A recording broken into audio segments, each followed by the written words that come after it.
आप इसे कल तक पेमेंट करके हमको इन्फॉर्म करिए, वरना फिर हम कंटेम्प्ट मानेंगे। सब कुछ कर दिया, पेमेंट क्यों नहीं जा रहा खाते में? आपको तो वास्तव में कुछ भी नहीं मालूम है। आप ट्रेजरी ऑफिसर छतरपुर का नंबर है आपके पास है? आप पूछ के बताइए, उससे बात कर रही है ट्रेजरी ऑफिसर छतरपुर से। हेलो जी आपका नाम? रिकनेक्ट हो रही थी सर, बार बार हो रहे हैं। आपका नाम क्या है?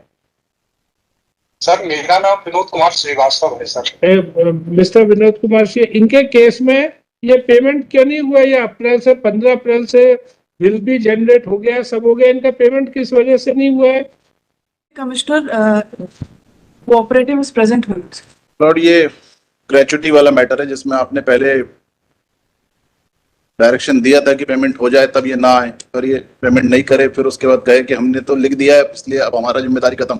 तो फिर आपने लास्ट ऑर्डर शीट में काफी कुछ लिखा था, 22/4 की ऑर्डर शीट, पर कुल मिला के पेमेंट नहीं कर रहे हैं। If my Lord's permit me, मैं स्पीक मिलर्स है? मैं अगर ये लेटर्स हमने लिखे हैं उनको, उसके बाद भी रिमाइंडर भी लिखा, but treasury is not releasing it.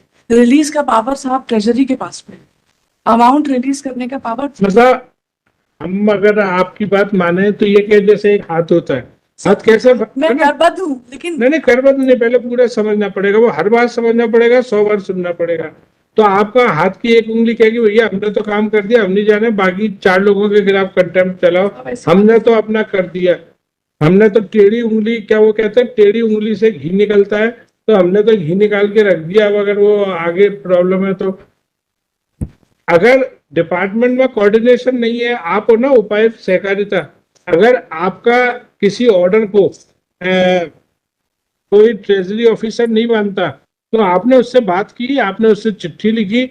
अगर आप 2 डिपार्टमेंट के बीच नहीं है तो मामला किसके पास जाना चाहिए, ये बताइए। सारी चिट्ठी जो लिखी इनके एम्प्लॉय को यदि नहीं मिल रहा है तो ट्रेजरी ऑफिसर के खिलाफ इनने क्या कार्रवाई लिखी वो बता दें। ऐसा कुछ नहीं है, वो सब आपस में कुल मिला के उन्हें नहीं है, फाइल करना चाहिए, ऐसे दिखाने से तो डेट आती है उसके बाद फाइल करेंगे। If I may submit millers, एक रिक्वेस्ट आपसे कर रही हूं। जैसे ऐसा समझो जिला, जैसे कोई एक अपन दूसरा केस समझे, कोई शिक्षा विभाग से कोई उनका कोई ऑफिसर रिटायर हुआ, उसको कुछ बेनिफिट को, अब हमने बोले साहब हमने तो चिट्ठी जारी कर दी, अब आप जानो वो जानो, नहीं, आपकी जिम्मेदारी खत्म नहीं हुई है, उसने आपकी सेवा, आपको उसको चिट्ठी लिखनी चाहिए।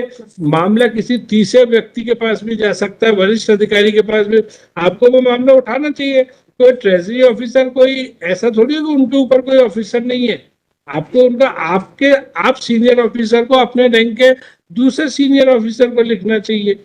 सर वो कमिश्नर को लिखा है लेटर, इन्होंने अपने ऊपर अधिकारी को भी लिखा है, ये मैं फाइल कर देती हूँ। और साहब एक बार पिटीशन का पेज नंबर 10 और देखिए, ये ऑर्डर है और इसमें respondent number 5 commissioner pension and treasury बनाया है पार्टी।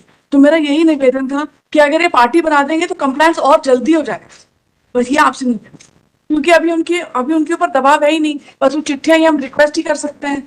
आपने जो लास्ट ऑर्डर शीट में लिखा था उसके हिसाब से आप डायरेक्शन दे दीजिए चीफ सेक्रेटरी को कि वो उनके खिलाफ कार्रवाई करें, फिर दबाव पैदा हो जाएगा। ये तो ऐसे बात हो रही है जैसे नहीं सर, मैं रिक्वेस्ट करता हूं आप उसमें डायरेक्शन दीजिए सर। मेरा तो निवेदन है कि अब स्ट्रिक्ट कार्रवाई करना चाहिए तभी, क्योंकि ये सब मिलके आपस में कुल मिला के हमारा राइट डिबेट कर रहे हैं और कुछ। It is not the case, we have no, आपने लास्ट ऑर्डर शीट में काफी डिटेल में लिखा था paying the amount, but we can not, the release of the amount is done by the treasury department. आप लिखिए चीफ सेक्रेटरी को कि वो डायरेक्शन दे उसको या उसके खिलाफ कार्रवाई करे ट्रेजरी ऑफिसर के खिलाफ। ये कौन है ये? सर ये है डिप्टी रजिस्टर उपायुक्त जी, उपायुक्त सहकारिता जिला छतरपुर, जिनके अंडर में मैं काम करता था। अब आप देखो आपका जो R1 किस तारीख का है, R1 बताओ किस तारीख का है मैडम? 7/6/24। नहीं R1 9/4/25, एक 9/4/25। हाँ सर, दोबारा रिप्लाई दिया 9/4 नहीं 9/4/25 का। और आपको R2 किस तारीख का है? 15। तो ये ऐसी अनमली क्यों हुई? पहले आप 9/4/25 को आप ये आदेश कर रहे हो कि स्वीकृति प्रदान की जाती है, क्या ये सेम डे ऑर्डर नहीं निकलने चाहिए थे? भले से आप 15/4 में निकालते, लेकिन दोनों ऑर्डर एक ही दिन डेट में निकलना चाहिए और इसमें ये स्वीकृति आदेश संलग्न होना चाहिए। मतलब पहले आपने 9/4 को दे दिया कि इनको ये भुगतान की अनुमति दी जाती है, उसके 7 दिन बाद आप ये बता रहे हो कि कितना इनको पैसा दिया जाएगा। आपको इसमें कुछ गलत या अटपटा नहीं लग रहा? क्या दोनों ऑर्डर एक दिन एक साथ? और इनफैक्ट ये जो आपका जो आदेश है ना, उसके साथ इसमें लिखा रहना था कि भुगतान की राशि, और ये जो आपने लिखा है ना 11,74,000, ये आपको इस आदेश में खुलासा करना चाहिए। आपने कुछ नहीं किया, खाना पूर्ति करके 9 तारीख के आपके ऑर्डर में राशि का कोई खुलासा नहीं है, न यह संलग्न है, वो आप 7 दिन बाद निकाल रहे हो और आप कह रहे हो कि साहब वो दोषी हैं। मुझे तो आप दोषी ज्यादा नजर आ रहे हो। और ये भी पर सर काम करने का सलीका तो आना चाहिए भाई। सर इट वाज करेक्शन पाँच- है? सर एक्चुअली जो 9 तारीख के ऑर्डर में सर डिटेल नहीं थी, इसको करेक्शन करके हम लोगों ने तो मतलब यार क्या कर रहे हो? मतलब और हाई तो ये क्या कैसी सहकारिता है जिसे अपना आदेश पारित करना ही नहीं आता? 9 तारीख के ऑर्डर में मैडम आप समझ रही हो आप कि आपकी पार्टी कैसे ब्लंडर कर रही है? 7/6/24 का और ऑर्डर था। हम मतलब खुद गलत कर रहे हैं, है ना, खुद गलत कर रहे हैं और कह रहे हैं कि साहब वो तो आपने उसको कंफ्यूज कर दिया है। और अभी भी दोनों लेटरों में कोई कोऑर्डिनेशन नहीं है?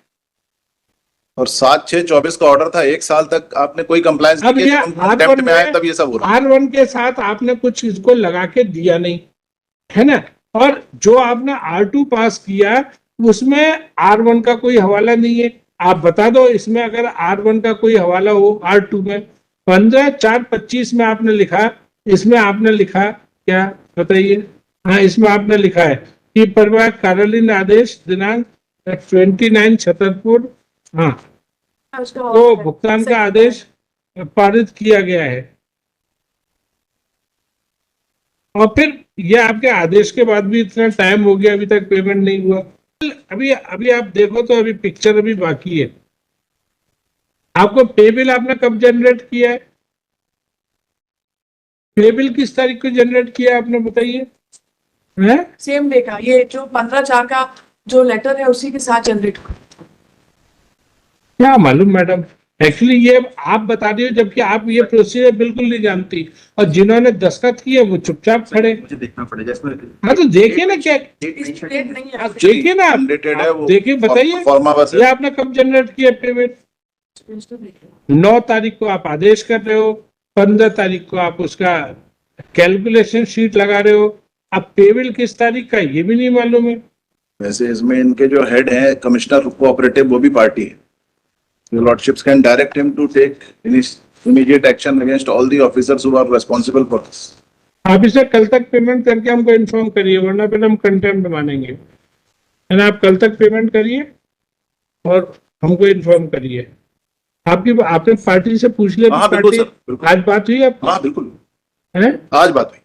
आप कल तक इनका पेमेंट करिए। आपने सब कुछ कर दिया, पेमेंट क्यों नहीं जा रहा खाते में? आपको तो वास्तव में कुछ भी नहीं मालूम है। आप ट्रेजरी ऑफिसर छतरपुर का नंबर है आपके पास?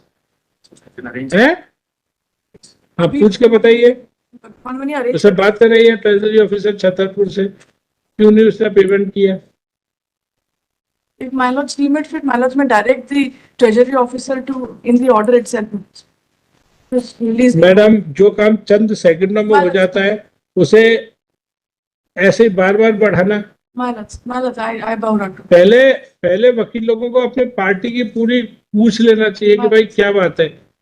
प्रॉब्लम ये होती है कि आप लोग ठीक से पूछते नहीं हो उनसे कि भाई क्या बात है, क्यों नहीं। उनको थोड़ा जज के जाने से पहले पार्टी को अपने वकील से ही डर लगना चाहिए कि वकील साहब हमारे हितैषी तो है, लेकिन वो हम कुछ गलत करेंगे तो हमको बचाएंगे नहीं। हम उनके क्या मतलब एक मदरली अफेक्ट, वो उनको बचाने का प्रयास नहीं होना चाहिए कि हमारी पार्टी गलत है तो भी हम उनसे पूछ नहीं रहे। 2 मिनट से जैसे ही वो फोन नंबर लाते हैं 2 मिनट तब तक दूसरा। जी 2 सर। मिनट बैठ लो। जी सर, मैं बैठा। ये कौन सा नंबर चल रहा है? वो अगला वाला नहीं, वो My lords may grant us 5 minutes more. वो कांटेक्ट करने की कोशिश कर रहे हैं, 2 जगह फोन लगाया भी हुआ है। मैंने पहले ये बोला था कि जो अगर स्टेनो आ भी गया तो उनके लिए एक चेयर रहनी चाहिए, एक यहाँ चेयर रहनी चाहिए जिसपे वो आके सम्मान से बैठ सके। वो उनका ये कहना है कि भोपाल से जो इन्होंने चिट्ठी लिखी थी वहां से सैंक्शन लगेगा, तब हम रिलीज कर पाएंगे। ना हमारी बात कर रहा हूँ ना। जी जी जी। और एक ऑब्जेक्शन भी मैं बात करा था। जी हेलो, जी सर, आपका नाम, रिकनेक्ट हो रही थी सर, बार बार हो रहे हैं। आपका नाम क्या है? सर मेरा नाम विनोद कुमार श्रीवास्तव है सर। मिस्टर विनोद कुमार सिंह, इनके केस में ये पेमेंट क्यों नहीं हुआ? ये अप्रैल से 15 अप्रैल से बिल भी जनरेट हो गया, सब हो गया, इनका पेमेंट किस वजह से नहीं हुआ है? सर इसका रीजन ये है सर कि ये गलत हेड में बिल भेज रहे हैं सर, सरेंडर लीव में ये बिल भेज रहे हैं, हाँ। जबकि इनको माननीय न्यायालय ने इन्हें ग्रेजुटी भुगतान के लिए बोला है, तो इनको ग्रेजुटी के हेड से बिल यहाँ भेजना चाहिए। लेकिन ये बार बार, एक बार इन्होंने बिल भेजा है हाँ। कि उसमें सरेंडर लीव के हेड में इन्होंने बिल भेज दिया। सर इसमें दोहरे भुगतान की संभावनाएं सर बढ़ जाती हैं, इसलिए लगा दी गई। एक minute, it is informed by Treasury officer that Sakarta department is sending bill under wrong head again and again. This matter relates to leave surrender. This matter relates to payment of gratuity. This matter relates to payment of gratuity, but bill has been generated under head of leave surrender. Therefore, इसलिए आपने आपत्ति लगा दी थी। जी sir, मैं माननीय न्यायालय के परिपालन के लिए तो इसमें तो इन्हीं की फिर गलती। Therefore, he himself had stopped payment in this bill. आपने वो इनको लेटर लिखा था क्या? हाँ सर, मैंने लेटर लिखा है, पूरी प्रोसेस भी लिखी है। It is submitted further that he has sent a letter in this regard to the सहकारिता डिपार्टमेंट। उसका लेटर का नंबर बताइए सर। मैं अभी ऑफिस पहुंचना पड़ेगा, एक्चुअली मैं टीएल में बैठा हूँ। But at present he is sitting in TL meeting, therefore he does not remember the number. Therefore it is clear to this court that there is hardly any coordination between Sakarta, the cooperative department, in cooperative department and treasury officer, and people have to suffer because of inefficiency or non-coordination of both the department. ये तो है ना? Therefore it is directed that आप ये तो देख लिया। तो इनका डेलिबरेट एक्ट लग रहा है। लेटर है, लेटर उसमें सैंक्शन का लिख रहे हैं, सैंक्शन का लिख रहे हैं। ठीक है, ज्यादा पंचायत मत करिए, आपको कंटेम्प्ट में सजा सुना दी जाएगी। क्या लिख रहे हैं क्या नहीं लिख रहे, सारा सबूत। ये फोन कॉल इसलिए किया जा रहा है कि रोज ये होता है कि साहब ट्रेजरी ऑफिसर, हेलो, अब जी सर। रोज ये या कोर्ट में खड़े होकर कहा जाता है कि साहब ट्रेजरी ऑफिसर, हर दूसरे केस में ये कहा जाता है कि ट्रेजरी ऑफिसर पेमेंट नहीं कर रहा। इसलिए मैंने सोचा कि ये देख तो लूं कि ये चक्कर क्या है, गलत बिल जनरेट करते हैं। अब ये कब तक पेमेंट हो जाएगा? आप कब तक ये सही बिल बना के भेजेंगे बताइए? हैं? फिर एक महीने के लिए टल जाएगा, नहीं आज ही करें सर, और कल सुबह सबमिट करें। One present in court submit that within 2 days they will file the correct bill after consultation with the treasury officer. हाँ मिस्टर श्रीवास्तव जी, हेलो, ये है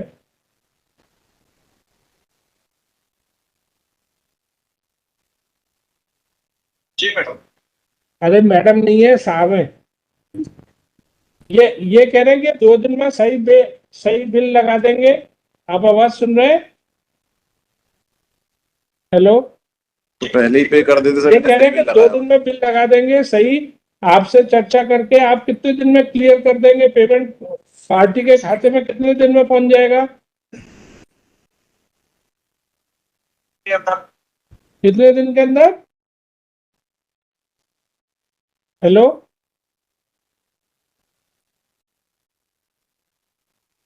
है ना?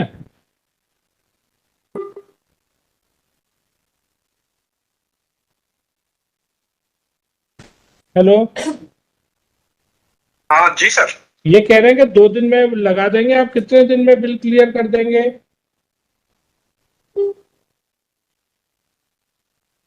लगता है इन सब ने टेलीफोन डिपार्टमेंट का भी बिल नहीं जमा किया, इसलिए टेलीफोन भी कट रहा है। आप अपने बिल जमा करते हो कि नहीं है टाइम से? है कि वो भी इसीलिए हर दूसरे सेकंड में कट रहा है? हाँ, and he will clear the bill at the earliest. हाँ Shrivastava ji, hello. Case has to be adjourned, let payment be made to the party within 3 working days। क्या आज तो हम इसलिए नहीं कर सकते, इनको वहां जलवा के दस्तखत करने पड़ेंगे। लेकिन ये तो नहीं, उनकी बातों से प्रूव हो गया कि ये डेलिबरेटली है। मतलब एक मूर्ख आदमी को आप क्या कहोगे? हर मूर्ख आदमी का हर केस में कुछ दिमाग की कमी की वजह से भी होते हैं या अंधविश्वास की वजह से होते हैं कि बाबू ने जो बना दिया उसमें आंख बंद करके अपने एसी रूम में बैठे चिड़िया बिठा दी, इसलिए भी होते हैं, है ना? तो अब हम नहीं कह सकते कि ये इनकी इनएफिशिएंसी है, पार्टी को परेशान करने की नियत है या शुद्ध हमारी मूर्खता पार्टी है। यही कहती है कि परेशान करने की नियत है। कई बार होता है, कई बार ऐसा सुना गया है कि कुछ चाय पानी कराओ तो वही पेमेंट है। करेंगे, ये भी होता है, ये बहुत कुछ होता है। अब इस केस में मैं नहीं कह सकता without proof I can say any such thing, conduct से ऐसी है समझ ना? में आता है। लेकिन तथ्य सारे सामने आ गए, है ना? 3 वर्ष सारा ब्लेम उसके ऊपर डाल रहे थे, वो तो कह रहा है मैं failing which the respondent if compliance is not done, then respondent number 1 to remain present in this court in person on 16 जून। अगर ये पेमेंट नहीं हुआ 3 दिन में तो आप 16 जून को व्यक्तिगत रूप में हाजिर रहेंगे। इनका दस्तखत करा लो ऑर्डर शीट पे, ये तो इनसे लौटा दे, इससे कोई मतलब नहीं है। और आशा है आप आइंदा से हम एक बार ये तय कर लें कि मतलब हम यहाँ इसलिए नहीं बैठे कि हम कागजों में ऑर्डर पास करते रहे और ऐसे ही चलता रहे। हमको ये भी देखना है उस हम किसी भी हद तक जा सकते हैं, ठीक है? तो आपको ये देखना है, ये समझ मैसेज लाउड एंड क्लियर आ जाना चाहिए कि अदालत किसी भी हद तक जा सकती है। और नहीं है तो हम छतरपुर में डिस्ट्रिक्ट जज भी रहे, हम छतरपुर का टूर भी कर सकते हैं। सर्किट बेंच भी ऑनरेबल सीनियर साहब की अनुमति से अगर लगे तो वो भी। एक बार सर्किट बेंच वहां लगी थी ऑनरेबल अजीत सिंह साहब की, और उनकी वहां पे केसेस निपटाने को खंडवा में लगी थी, अब्सूट में स्पेशल बेंच लगी थी क्योंकि हजारों केस पेंडिंग थे, है ना? चलिए।